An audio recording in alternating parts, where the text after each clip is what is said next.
짓는 법도 알아냈어. 떠돌아다니며 먹을거리를 찾을 필요가 없어지자 사람들은 집을 지었지. 세계에서 처음으로 마을이 생긴 거야. 이제 뭘 먹어요, 엄마? 곡식을 길러서 먹으면 돼. 정착한 민족 중에서 제일 강한 건 수메르인들이었대.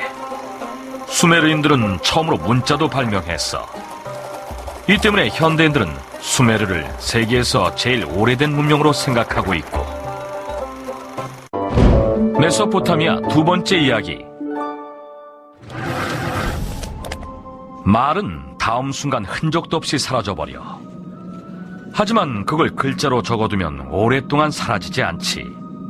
글자는 생각과 말에 뼈와 살을 주는 것과 같아. 뭔가를 글로 남기면 다른 사람이 읽을 수도 있지.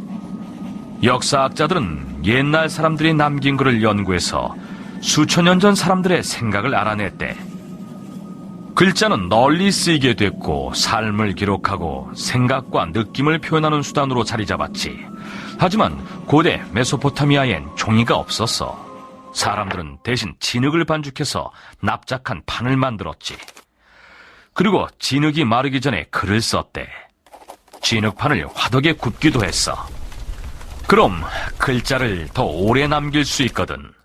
진흙판에 글자를 쓸 때는 못이나 쇠기를 사용했지. 쇠기로 적어서 후세 사람들은 이 문자를 쇠기 문자라고 불러. 기원전 1792년 함무라비 왕은 바빌론을 통일하고 법을 발표하지. 그리고 그 법을 진흙판보다 더 단단한 바위에 새겼어.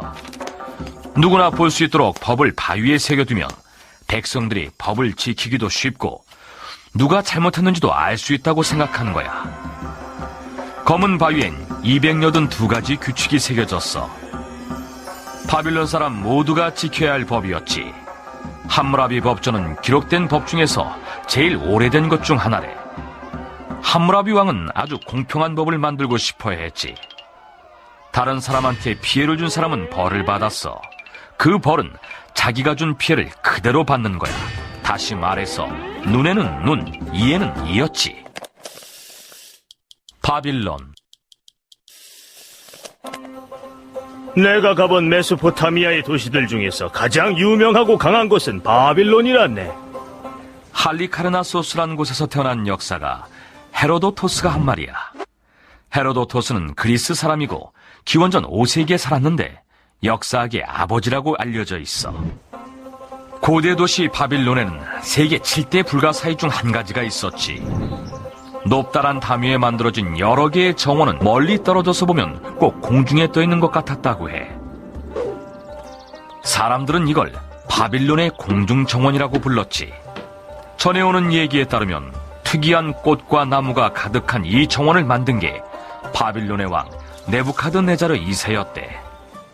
맞아. 내가 우리 왕비를 위해서 만들었지.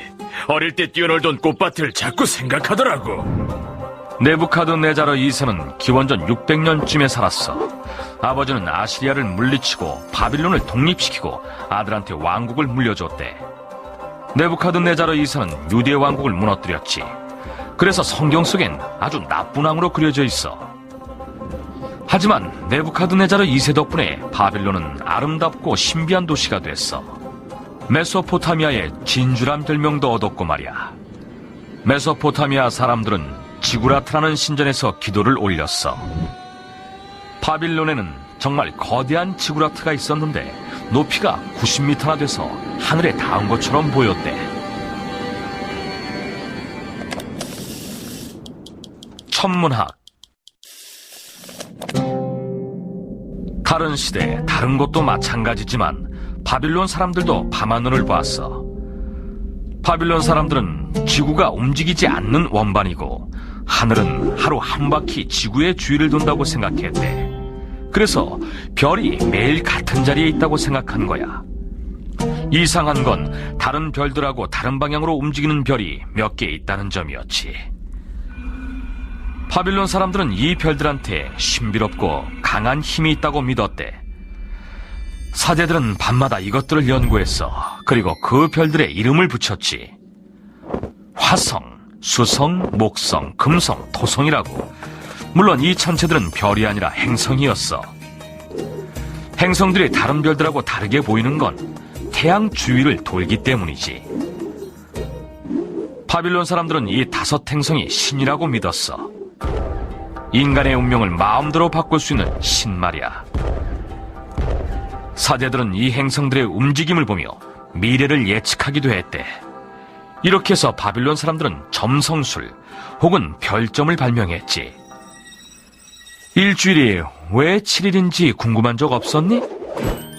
7일을 한 주로 묶은 건 바빌론 사람들이었대. 각 요일의 이름은 5 행성과 해, 달을 썼지. 아직도 요일 이름에는 바빌론 사람들이 남긴 흔적이 남아있어. 예를 들어볼까? 월요일은 달의 날이고, 토요일은 토성의 날, 일요일은 그래, 해의 날이야.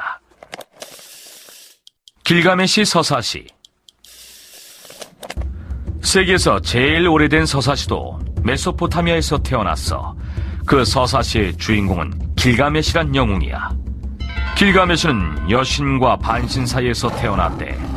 용감하고 잘생긴 데다 세상 누구보다 힘도 센 왕이었고 말이야. 신들은 자만심에 가득 찬 길가메시를 혼내줘야겠다고 마음먹었지. 그리고 엔키두라는 괴물을 세상에 내려보냈대. 길가메시와 엔키두는 지겹도록 싸움을 했지만 승부를 가릴 수가 없었나 봐. 그래서 둘은 친구가 되는 게 낫겠다고 생각했지. 이렇게 해서 둘의 우정은 시작됐어. 하지만 길가메시의 시련은 끝나지 않아. 사랑의 여신 이슈타르는 길가메시를 사랑했다고 해. 길가메시는 여신을 무시했지. 신들은 무시당하는 걸 아주 싫어해. 화가 난 이슈타르는 엔키두를 죽였어. 친구를 잃은 슬픔에 괴로워하던 길가메시는 죽음을 정복해야겠다고 결심하지. 길가메시는 영원한 생명을 준다는 풀을 찾아서 바닥 밑바닥까지 내려갔어. 하지만 영원한 생명의 풀은 뱀이 뺏어가버려 죽지 않는 존재가 되겠다는 꿈이 깨진 거야. 길가메시 얘기는 그렇게 끝나. 세계 최초의 문명 얘기도 여기서 끝나지. 지금으로부터 8,000년 전 티그리스강과 유프라테스강 사이에 메소포타미아에서 태어난 문명을 말하는 거야.